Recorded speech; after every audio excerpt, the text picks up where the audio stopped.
Tá gravando já? Segura aí um pouquinho. Não?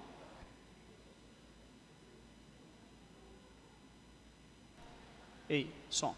Meus irmãos, então hoje é a 6ª aula sobre o credo dos apóstolos.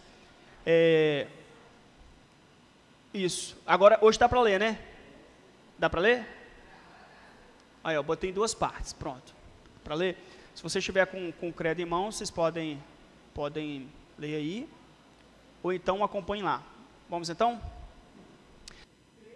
Deus Pai, e em Jesus Cristo, que foi concebido. Só um minutinho, vamos segurar, vamos de novo. Meus irmãos, vamos começar de novo então? Todos nós, recitando então o verso. Agora Vera, vamos lá? Vamos lá? Creio em Deus Pai,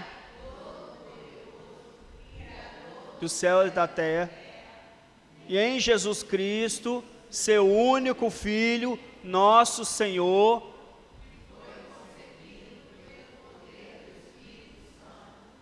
nasceu da Virgem Maria, padeceu sob Pôncio Pilatos, desceu ao inferno, ressuscitou ao 3º dia, subiu aos céus e está assentado à direita do Deus Pai Todo-Poderoso, de onde há de vir para julgar os vivos e os mortos. Creio no Espírito Santo, na Santa Igreja Católica, na comunhão dos santos, na remissão dos pecados, na ressurreição do corpo, na vida eterna. Amém. Então isso aí, hoje é só creio no Espírito Santo. Na Santa Igreja Católica, só domingo que vem, então não pode faltar. Eu achei que fosse, mas tem o Espírito Santo antes. Aí eu preciso de uma aula inteira no Espírito Santo. Então, domingo que vem, não falte, para entender o que é na Santa Igreja Católica. Só isso que nós vamos falar agora, porque todo mundo só concentra na Santa Igreja Católica, que é a coisa mais simples da face da terra. Então, vamos considerar hoje, creio no Espírito Santo. Olha só, no final de Mateus, nós temos um dos textos mais conhecidos pelos cristãos. Veja, Jesus havia... no ministério terreno de Jesus, ele foi batizado, no Jordão por João Batista, então ele prega, ele é morto, é crucificado, morto, sepultado, então ele vai ressuscitar, depois ele aparece aos seus discípulos, ele passa algum tempo aqui ainda dando algumas instruções, e no final de Mateus, ele vai falar o seguinte: Jesus aproximando-se, falou-lhes, dizendo, toda autoridade me foi dada no céu e na terra, ide portanto, fazei discípulos de todas as nações, batizando-os em nome do Pai, e do Filho, e do Espírito Santo, ensinando-os a guardar todas as coisas que vos tenho ordenado. E eis que estou convosco todos os dias até a consumação do século. São diversos os apontamentos que poderiam ser feitos a respeito dessa passagem, conhecida como a Grande Comissão. Mas o mais importante aqui que nós devemos observar é a fórmula ou a forma trinitária do batismo cristão. Certamente, quem foi batizado recentemente, ou quem testemunhou o batismo, ou quem se lembra do seu batismo, nós batizamos em nome do Pai, do Filho e do Espírito Santo, uma fórmula trinitária. Essa daí, então, é um dos testemunhos mais claros da triunidade de Deus.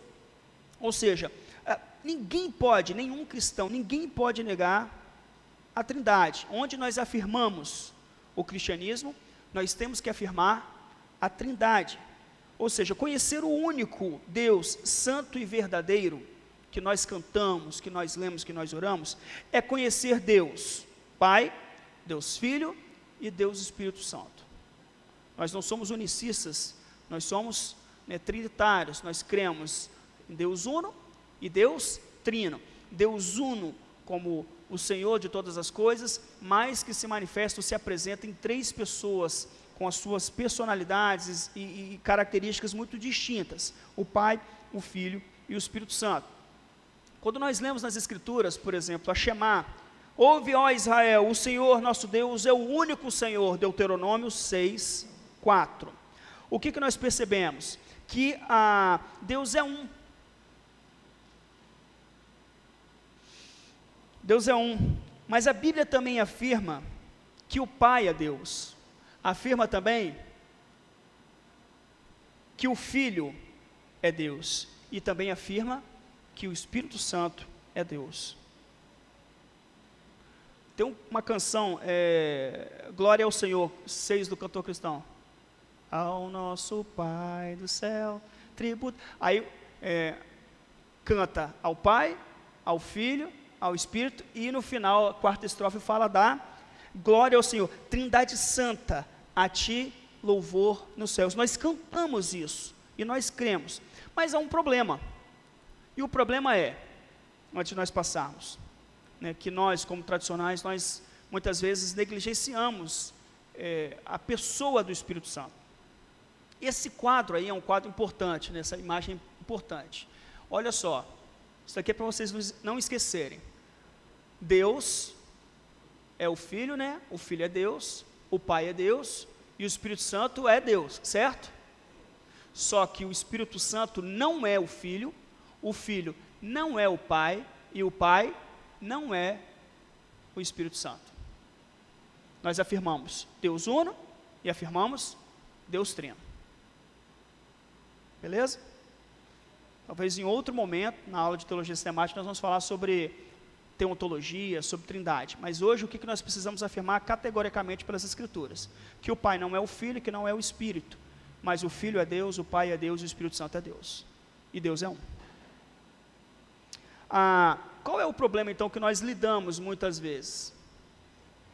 Que nós falhamos em compreender o Espírito Santo, falhamos em compreender o ministério do Espírito Santo. E se nós confessamos, como nos ensina o credo, nós lemos que creio no Espírito Santo. A pergunta é, você crê no Espírito Santo? O credo dos apóstolos, lembra que eu falei? Nós cremos em muito mais do que o credo afirma. O crente, ele crê mais do que o credo afirma, mas ninguém que se diga cristão pode crer em menos do que está escrito no credo. Ou seja, se eu professo o que está no credo, creio no Espírito Santo, eu preciso crer como Jesus ensinou a igreja a crer. Jesus em João capítulo 16, ele fala o seguinte: mas eu vos digo a verdade, convém-vos que eu vá, porque se eu não for, o Consolador não virá para vós outros, se porém eu for, eu vou-lo enviarei. Pergunta, você acredita nas palavras desse texto?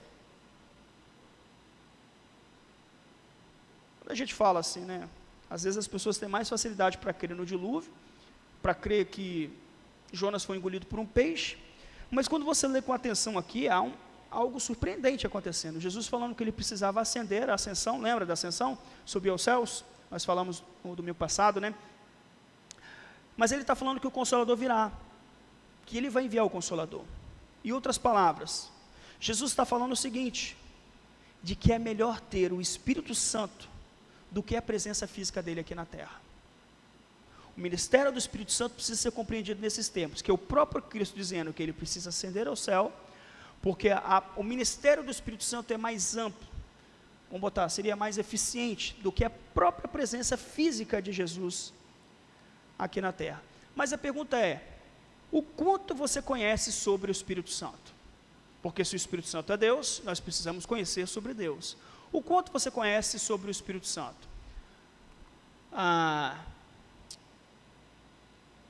Uma passagem nas Escrituras, que são os capítulos 14, 15 e 16 de João, eles vão tratar bastante sobre o ministério do Espírito, o ministério do Espírito Santo. Esse trecho é o que vai mostrar Jesus se preparando para a sua paixão e se despedindo dos seus discípulos.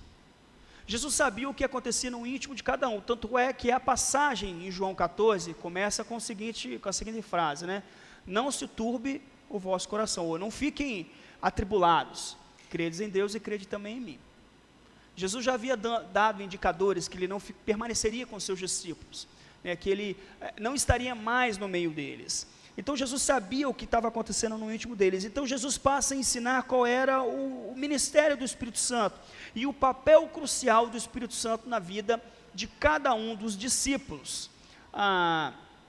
Então, em primeiro lugar, Jesus vai apresentar o Espírito Santo como aquele que habita, como aquele que ensina, como aquele que testifica e como aquele que traz, ou é o portador da verdade. São 4 ensinamentos que Cristo traz, então, em João 14, 15 e 16.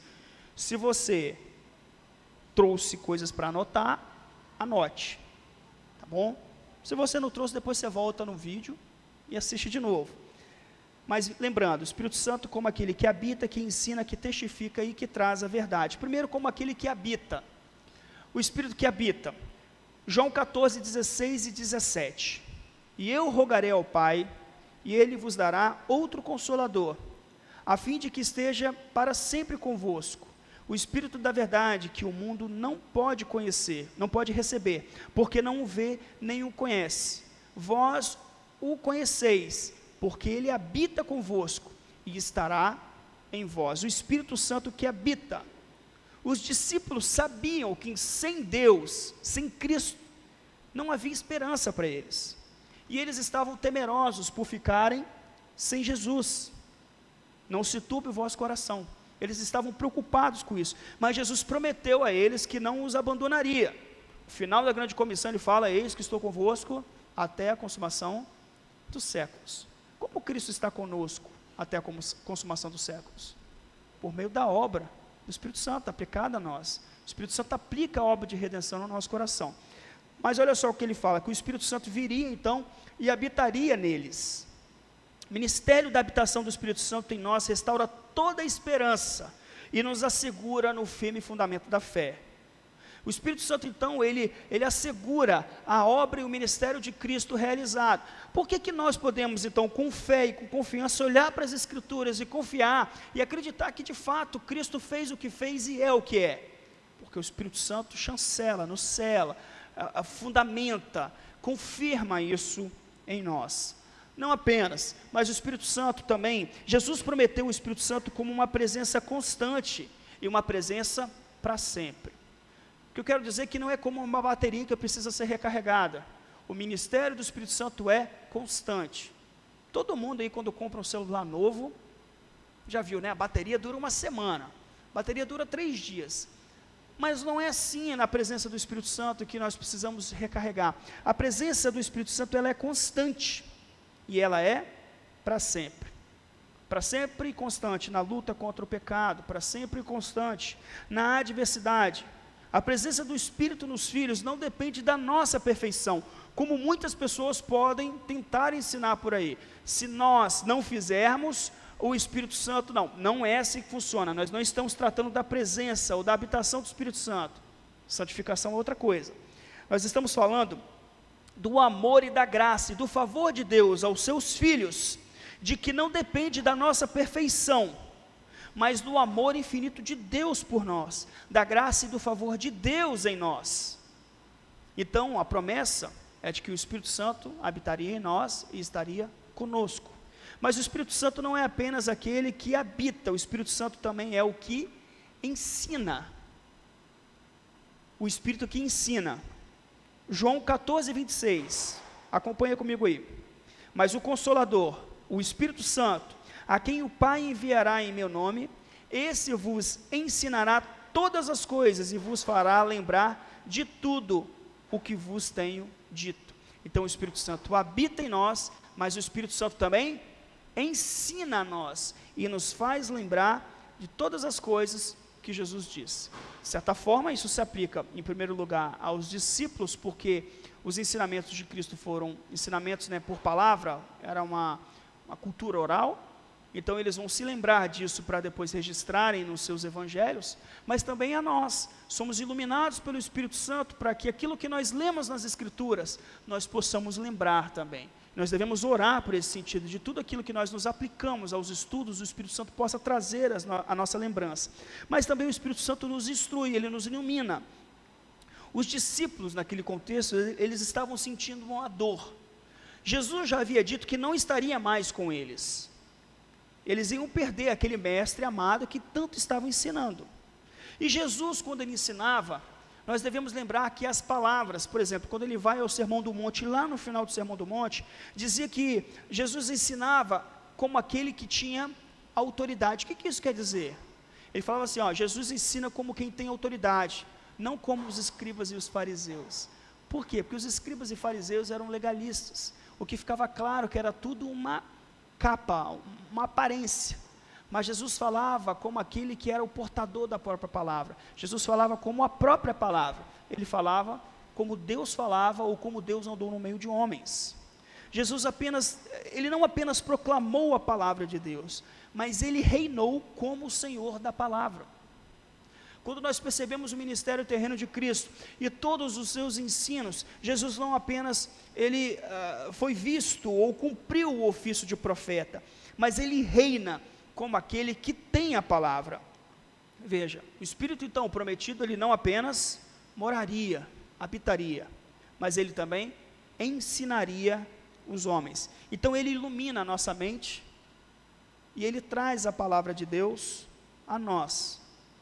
Agora uma pergunta: vocês percebem a bênção de nós não sermos apenas habitados, aqueles que nasceram de novo, habitados, mas também ensinados pelo Espírito Santo?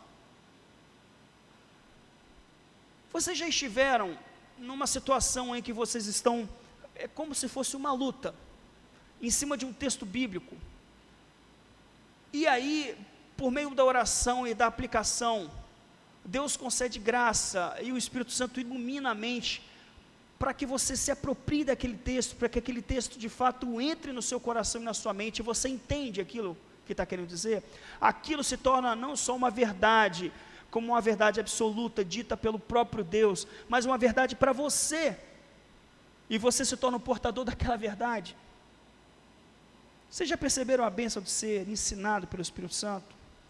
O Espírito Santo então ensina por meio da palavra. O Espírito Santo ensina por meio da pregação da palavra. Mas quem está na frente falando é o pastor que está ensinando. Não, eu estou dizendo palavras, mas quem confere poder à palavra é o Espírito Santo. O pastor está falando aquilo que vem da Bíblia, mas quem confere poder à palavra é o Espírito Santo.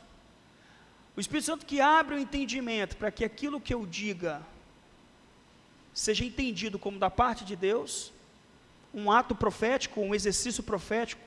Wanda e Josebis, a gente estava conversando no domingo passado, né? É isso, eu estou aqui expondo então uma doutrina do Espírito Santo, de acordo com as Escrituras. Como os crentes de Bereia, eu olho para as Escrituras e confirmo, pedindo ao Espírito Santo para me iluminar, se aquilo que tem sido ensinado procede de Deus, procede da palavra de Deus. Ou seja, nós somos instruídos, o Espírito Santo nos ensina a mim, ensina a vocês, por meio da palavra, da pregação da palavra. É Ele que vai reunir os seus filhos na adoração comunitária. Existem bênçãos que só são usufruídas no meio da adoração comunitária.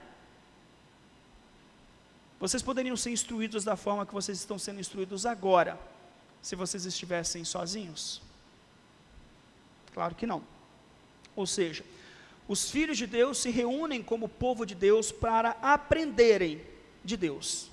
Ou seja, nós precisamos orar para que o Espírito Santo nos ensine, para que o Espírito Santo ensine e instrua a igreja. É o Espírito nos dá as Escrituras, é Ele que abre os nossos olhos e os nossos corações para que nós possamos compreender a palavra de Deus e crer na palavra de Deus. Também é o Espírito Santo que dá poder à pregação. Não tem aquela história, aquele homem lá, pastor Matos, é poderoso, pregador poderoso, não, o que confere poder à palavra do pregador, não é a sua eloquência, não é o seu vocabulário, não são as palavras difíceis, não é a sua entonação. O que confere poder à pregação é o Espírito Santo. O Espírito Santo que confere poder à pregação. E a palavra de Deus diz que quando a palavra dele é pregada, a palavra de Deus é anunciada, o profeta Isaías diz que ela não volta vazia. A minha palavra não vai voltar vazia. É por isso que nós precisamos compreender entre o pregador que não prega da palavra de Deus e de maneira muito esquisita, aparentemente apresenta frutos, há um inchaço, né? Mas ao mesmo tempo, quando a gente olha para o outro lado, a pregação fiel das Escrituras nem sempre ela é tão atrativa, que ela confronta, porque ela tira de uma zona de conforto, ela implica que nós neguemos, busquemos arrependimento, mudemos a nossa situação de vida, e mesmo aqueles que são crentes são confrontados a um aperfeiçoamento na vida cristã. Pô, ninguém gosta, naturalmente ninguém gosta, mas aquele que está em Cristo e é nova criação, ele sabe que ele precisa dia a dia se comparar e se parecer com Cristo. O desejo da vida dele é ser mais parecido com Cristo, e para ser parecido com Cristo, ele precisa ser dilapidado pela palavra de Deus, e a palavra de Deus, ela é pregada, ela deve ser pregada. Por isso o nosso cuidado e a nossa atenção é olhar e entender que a palavra de Deus não vai voltar vazia, ela vai conformando os filhos de Deus à imagem do seu Filho perfeito. Romanos 8:29, vocês lembram? Nós somos salvos, eleitos, né, para sermos feitos conformados à imagem do seu Filho.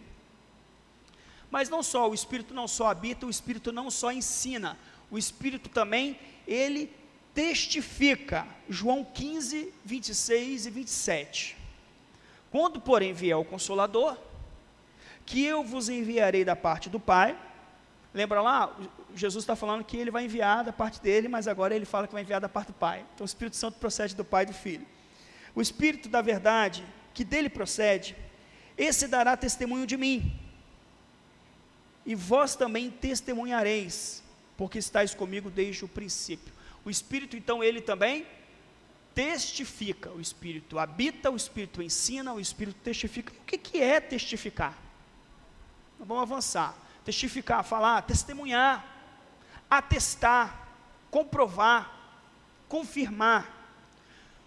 Veja, cada pessoa na Trindade, em primeiro lugar, lembra lá no triângulo? É coeterna, coigual e consubstancial. Se eu fosse perguntar aqui, agora que eu já falei, né? Mas se eu fosse perguntar, quem é que manda mais? O Pai, o Filho ou o Espírito Santo? É a primeira, segunda ou a terceira pessoa da Trindade. Até essa ordem, essa forma ordinal é... Quem é que manda mais? Os três, né? Talvez alguém fale assim, não, quem? O Pai, o Filho e o Espírito Santo. Deus Pai, Deus Filho ou Deus Espírito? Pegadinha, né? Aí você fala assim, mas olha só, quando Jesus fala aqui, ele fala que ele faz a vontade do Pai, que tudo que o Pai ordenou ele faz, então quem manda mais é o Pai. Mas nós não podemos confundir Cristo no seu estado de humilhação, se despindo da sua glória, cumprindo a vontade do Pai, no poder do Espírito Santo. Vocês lembram que eu já falei que os puritanos diziam que Jesus não trapaceou? Vocês lembram de eu falar isso? Jesus operou milagres, não operou? Jesus operava milagres como? Porque ele era Deus? Ele operava milagre pelo poder da divindade nele? Jesus operava milagres em obediência ao Pai no poder do Espírito. Por isso que Jesus não trapaceou. Os puritanos diziam isso. Em outras palavras, o estado de humilhação de Cristo, ou seja, quando ele esteve aqui na terra, quando ele passou aqui, é um estado em que ele vai se despedir de toda a sua glória e feito a semelhança de homem, ele foi como um homem, perfeitamente, 100% homem, embora 100% Deus. Ou seja, não há subordinação na Trindade. Não há quem manda mais, é o Pai, o Filho fica mais ou menos no meio, e o Espírito Santo é como se fosse uma força, um poderzinho que age de acordo com a vontade de um ou de outro.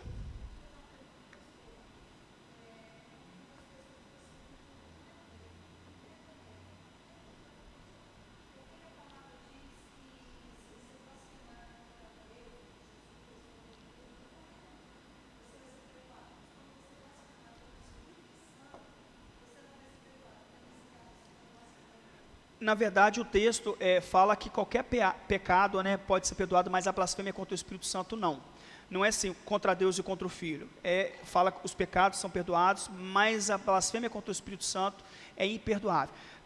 O contexto ali, a gente pode falar dois aspectos. Primeiro é o seguinte, o que essa passagem ela está num contexto em que Cristo está operando milagres, e os homens estão vendo os milagres de Cristo e estão falando que Jesus está operando milagres pelo poder do Beelzebul, que ele é seguidor de Beelzebul, mas Jesus operava milagres pelo poder do Espírito Santo. Então, em outras palavras ali, se você atribui a Satanás aquilo que Deus faz, ou atribui a Deus aquilo que Satanás faz, seria uma espécie de blasfêmia.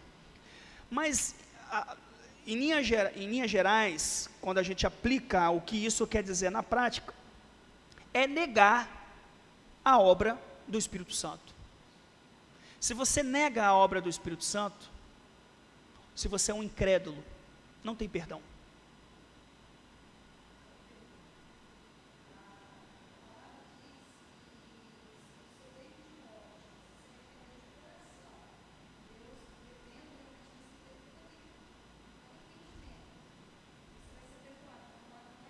Sim.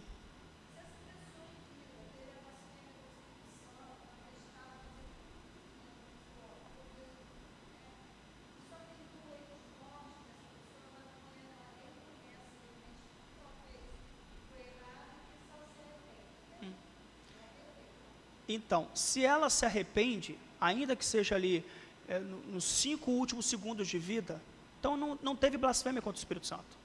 Porque nós costumamos a dizer que blasfêmia contra o Espírito Santo é como se eu fizesse um palavrão ou um xingamento, xingando o Espírito Santo.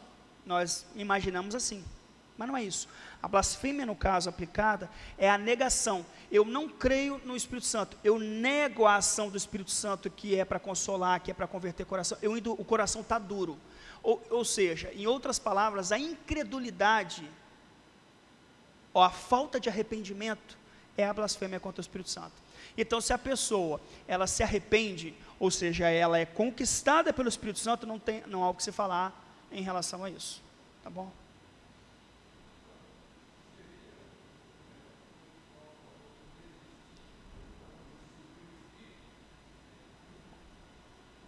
Repete.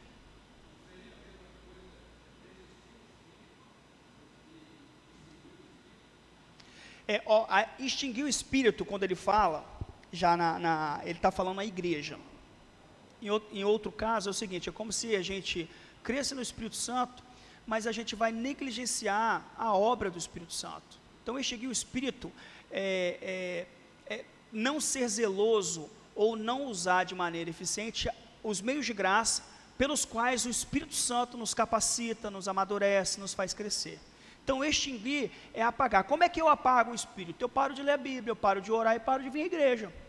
Eu extingo o espírito. Consequência disso, disciplina. Ficou claro? Vamos seguir então? Aí no final a gente faz a outra rodada de perguntas. Então, assim, cada pessoa na Trindade, ela é coigual, coeterna e consubstancial. Isso é uma afirmação credal, de outro credo. Então, o Pai é igual ao Filho, que é igual ao Espírito Santo. O Filho também é eterno. Por que isso é importante? Porque ao longo da história da igreja, já creram, né, ou já tentaram pregar que o Filho foi criado. Então, ele é a primeira criatura. Então, em algum tempo, o Filho não existia. Então, se o Filho não existia em algum tempo, ele não era Deus, ele não é Deus, ele é uma criatura. Nós temos seitas que creem assim. Então, quando nós afirmamos que eles são coeternos, é que todos são, né? As 3 pessoas são, porque Deus é. Consubstancial, eles partilham da mesma substância, por isso, 3 são 1. Tá certo? 3 são 1. Não há hierarquia. Então, pense comigo, nesse verso que eu acabei de ler, João 15, 26 e 27, o Espírito Santo, ele vem e vai fazer o quê? Esse dará o quê? Testemunho de mim. Testemunho de quem? Quem é que está falando? Não, então, Jesus está falando que o Espírito Santo vai vir e vai dar testemunho de mim. Testemunho de quem? De Jesus.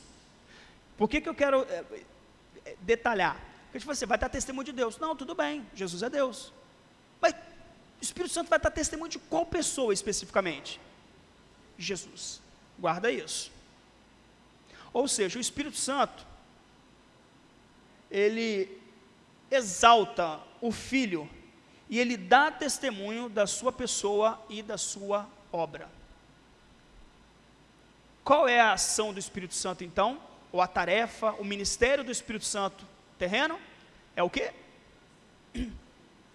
Ser testemunho de Jesus, dar testemunho do Filho, testificar Cristo, exaltar a pessoa do Filho e a obra do Filho. E aqui é um importante teste de realidade para as igrejas. Talvez vocês conheçam um pouco mais da característica da manifestação do zelo com a igreja. Por que o pastor é cri-cri assim? Porque aonde nós encontramos o Espírito de Deus presente, nós não encontramos tanto testemunho sobre o Espírito Santo, quanto testemunho sobre Jesus. Vocês entenderam? Onde nós encontramos o Espírito de Deus presente, o Espírito Santo presente, nós não encontramos tanto testemunho sobre o Espírito, quanto testemunho de Jesus. Você quer ir, que a gente é assim, fui numa igreja e Deus estava lá, porque o Espírito Santo não dá testemunho de si, ele não testifica dele mesmo, ele testifica de Cristo. Então o caráter do culto é um caráter cristocêntrico. Cristo é exaltado, Cristo é louvado, Cristo é cantado. Ou seja, onde você encontrar um testemunho de Cristo ousado, bíblico, urgente, alegre, você pode ter certeza que o Espírito Santo está ali, porque o papel do Espírito Santo é testificar de Cristo.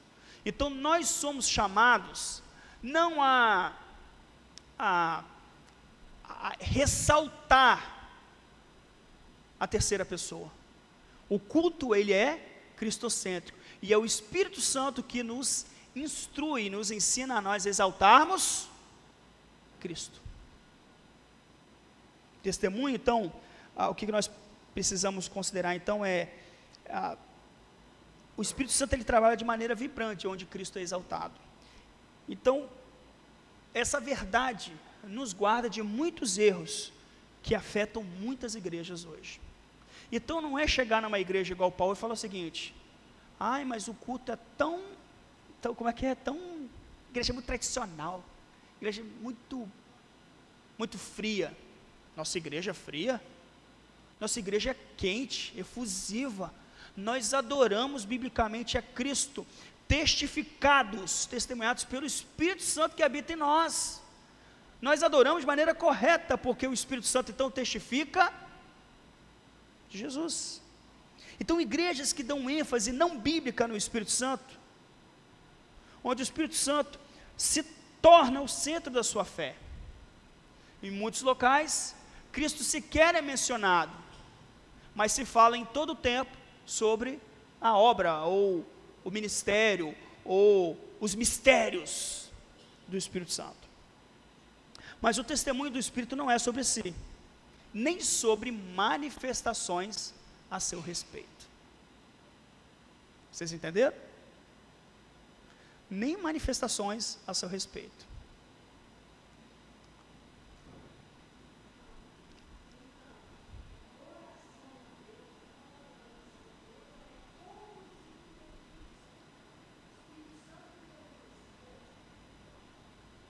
O Espírito Santo conduz, testifica, exato, nos instrui, nos ensina. E qual é o objetivo? Quem é exaltado? Jesus. Jesus é exaltado. Jesus. Mas nós adoramos, a nossa adoração também é trinitária. Quando nós adoramos, ou oramos, eu oro em nome do Pai, do Filho e do Espírito Santo. Eu ressalto as características do Pai, distintivos do Pai, do Filho e do Espírito Santo. Mas o nosso culto é cristocêntrico. E quando o culto é cristocêntrico, o que isso quer dizer? Que nós ressaltamos o Evangelho, ressaltamos a pessoa e a obra de Cristo, quem Ele é e o que Ele faz. Esse é o culto cristocêntrico. Que Cristo em nós é esperança, que Cristo morreu por pecadores. Entende que essa é a obra? Porque se você negligencia Cristo e começa a focar no Espírito Santo, calma aí, o papel do Espírito Santo é aplicar a obra de redenção de Cristo no coração.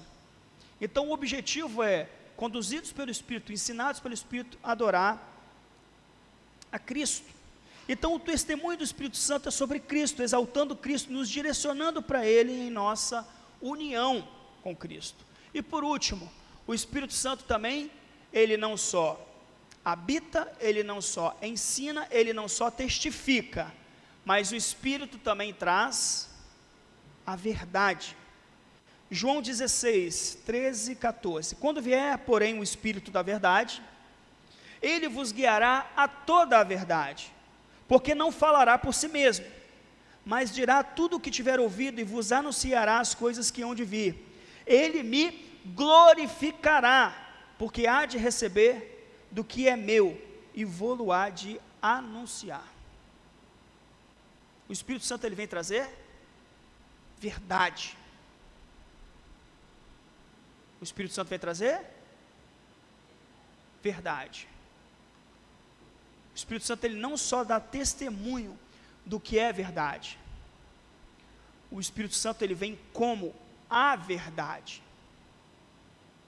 E por que isso é importante? Numa era de relativismos de verdades, ser habitado pela verdade é uma bênção e uma segurança.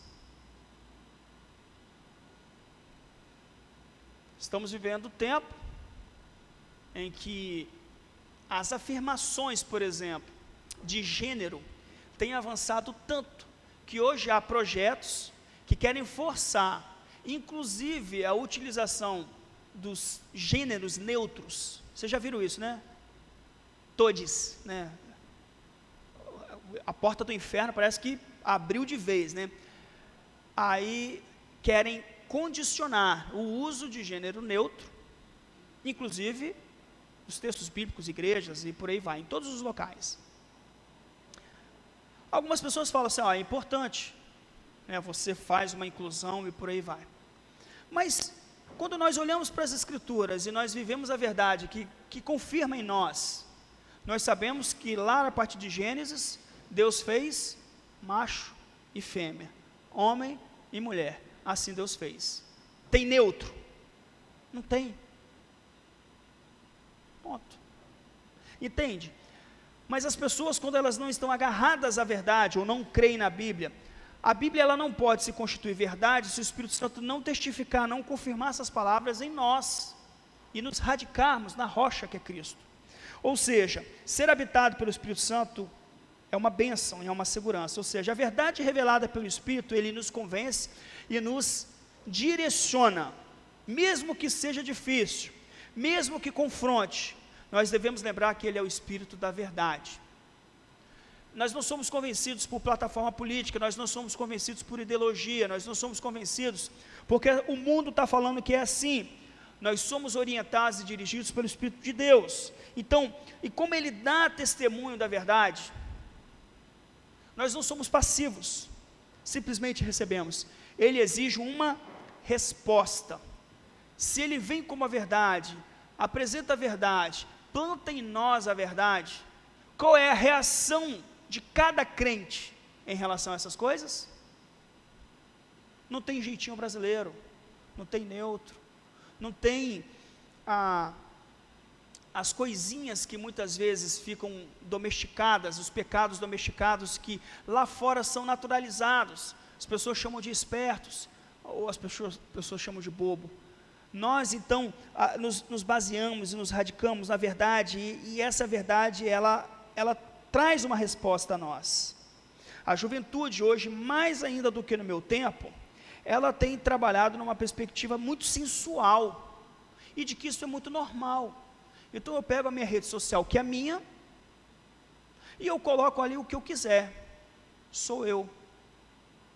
Mas o Espírito Santo, que testemunha e testifica da verdade, ele nos lembra que o nosso corpo é templo do Espírito Santo, e de que a expressão do nosso corpo também deve ser uma expressão de graça e do favor de Deus a nós, e não uma expressão sensual.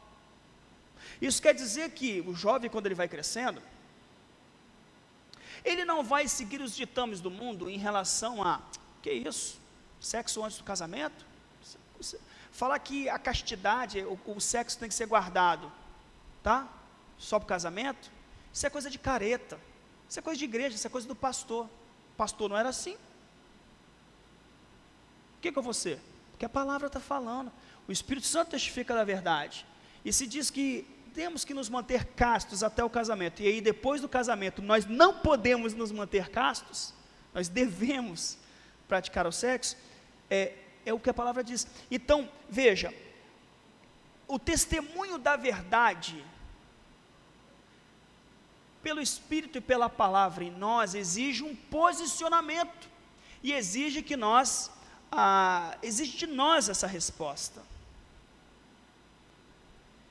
Fumar uma droguinha é coisa mais tranquila hoje, juventude lá, rola um negocinho e tal, não dá nada não, é natural. Mas a Bíblia fala que o nosso corpo, a nossa mente tem que se manter sã. O culto que nós precisamos é um culto racional, não é um culto que a gente fica lá. Então, veja, nós somos trazidos a aplicarmos e a respondermos com verdade. Para os mais velhos, casamento não se acaba de qualquer forma. As finanças da casa devem ser trabalhadas com mordomia. As vovós, elas devem se lembrar que papai e mamãe, o filho, filho e filha casaram, eles constituem uma família, e a nossa intervenção nos netos se dá mediante a concessão dos filhos. Nós estamos ali para ajudar e abençoar, mas nós não estamos ali para contradizer a educação e a criação que os nossos filhos estão dando aos nossos netos. Estou falando com as vovós aqui. Tudo isso deve nos fazer lembrar que o Espírito Santo que habita em nós não tem a ver apenas com adoração, tem a ver com a nossa vida diária. Em todos os aspectos, o Espírito Santo habitando em nós, testificando a verdade, exige de nós respostas, que Ele nos traz, iluminando a nossa mente para que lembremos da palavra de Deus e apliquemos essas verdades aos nossos casos práticos, a toda a nossa vida. Essa verdade que o Espírito Santo nos dá, nos liberta, Ele nos chama a verdade para nós nos conformarmos a essa vontade em nossas vidas. Então, para nós concluirmos sobre a vida no Espírito, que é essa prática, veja, João 14,16 fala do ministério do Espírito Santo, mas nós precisamos entender a realidade, que não é apenas um ministério abstrato, mas o Espírito em nós produz efeitos práticos de nós andarmos no Espírito Santo, ou seja, a Bíblia chama os crentes a andarem no Espírito. Digo, porém, andai no Espírito e jamais satisfareis as concupiscências, ou a concupiscência da carne. Não só andarmos no Espírito Santo, mas as nossas vidas devem ser guiadas pelo Espírito, pois todos os que são guiados pelo Espírito de Deus, são filhos de Deus. Ou seja, por meio da palavra, nós precisamos explorar e desenvolver o relacionamento com o Espírito Santo. A nossa vida nos direciona a nós mortificarmos as obras da carne. Lembra das obras da carne? Lá em Gálatas? Orgulho, avareza, a sensualidade, as porfias, as dissensões, tudo isso são obras da carne.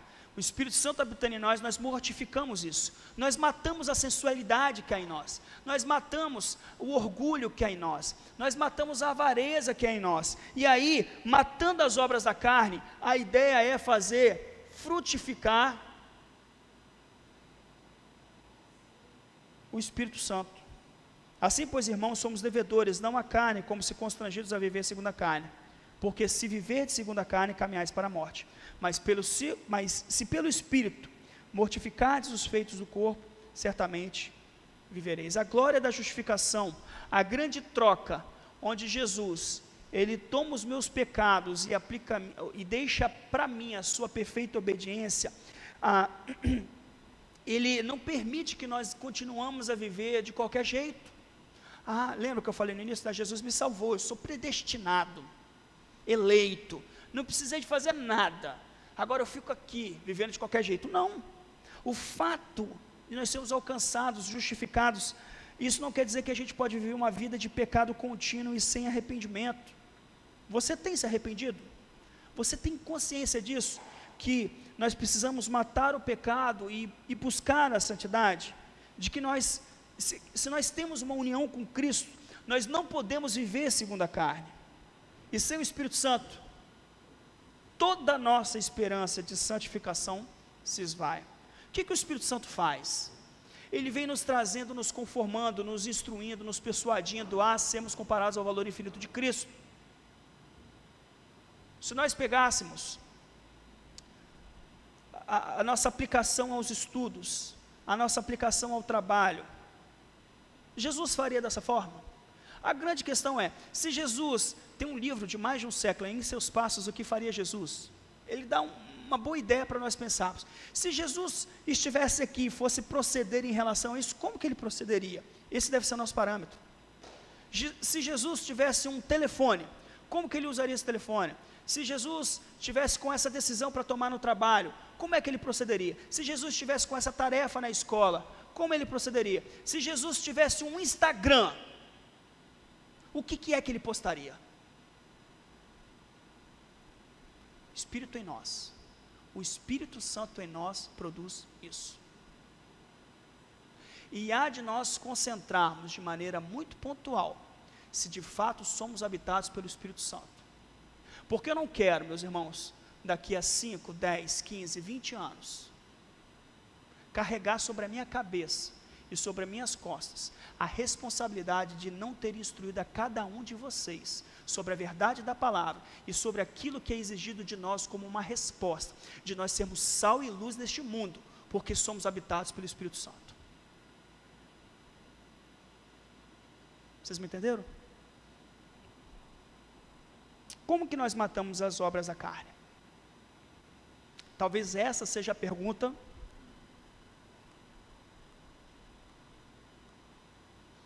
que vale o prêmio todo. Como que nós matamos as obras da carne? Porque o que semeia para a sua própria carne, da carne colherá corrupção. Mas o que semeia para o Espírito, do Espírito colherá vida eterna. Como que nós matamos as obras da carne? Se você não está frutificando o fruto do Espírito, você está desenvolvendo as obras da carne. Não há meio termo. Vocês lembram que não tem mais ou menos salvo? O muro tem dono? Ou é salvo ou é perdido. Se você não está frutificando o fruto do Espírito, você está produzindo obra da carne. Então, como é que eu mato as obras da carne? Vamos lá? Como é que eu mato as obras da carne?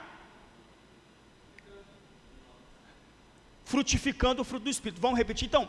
Vamos lá. Se eu não frutificar o fruto do Espírito, o que eu estou produzindo? Obras da carne. Como que eu mato as obras da carne? Frutificando o fruto do Espírito. E como que eu frutifico o fruto do Espírito? Sendo habitado pelo Espírito, instruído pelo Espírito, andando no Espírito, amando o Espírito, me conformando ao valor infinito de Cristo. Quem não produz fruto do Espírito não pertence a Cristo. Quem não produz o fruto do Espírito não pertence a Cristo. Quem não produz o fruto do Espírito não pertence a Cristo. Quero fechar com essa citação. Vamos ler, vocês conseguem ler que está lá? Ou está muito pequeno? Dá para ler? Quem tem problema de vista tem que sentar mais na frente, gente. Não, peraí, não é possível que eu enxergo tão bem assim. Deixa eu lá no fundo, eu quero ver se eu consigo enxergar. Deixa eu ver, não é possível. Deixa eu ver, não é possível. É porque está claro, ó, conforme caminhamos pelo Espírito, a profundidade, está vendo? Ó, dá para ler, gente. Poxa, quase 40. Não, a letra está preta, mas só está claro. Eu vou ler para vocês, eu quero que vocês prestem bastante atenção. Depois eu vou postar essa citação, porque eu quero que vocês guardem. Prestem atenção então. Conforme caminhamos pelo Espírito, a profundidade de nosso amor, a plenitude de nossa alegria, a concretude de nossa paz, a extensão de nossa longanimidade, a exuberância de nossa benignidade, a amplitude de nossa bondade, a grandeza de nossa fidelidade, a serenidade de nossa mansidão e o sacrifício de nosso domínio próprio, tudo floresce e produz uma colheita gloriosa, doce para os outros e agradável para Deus. É para repetir? Conforme caminhamos pelo Espírito, a profundidade de nosso amor, a plenitude de nossa alegria, a concretude de nossa paz, a extensão de nossa longanimidade, a exuberância de nossa benignidade, a amplitude de nossa bondade, a grandeza de nossa fidelidade, a serenidade de nossa mansidão e o sacrifício de nosso domínio próprio, tudo floresce e produz uma colheita gloriosa, doce para os outros e agradável para Deus.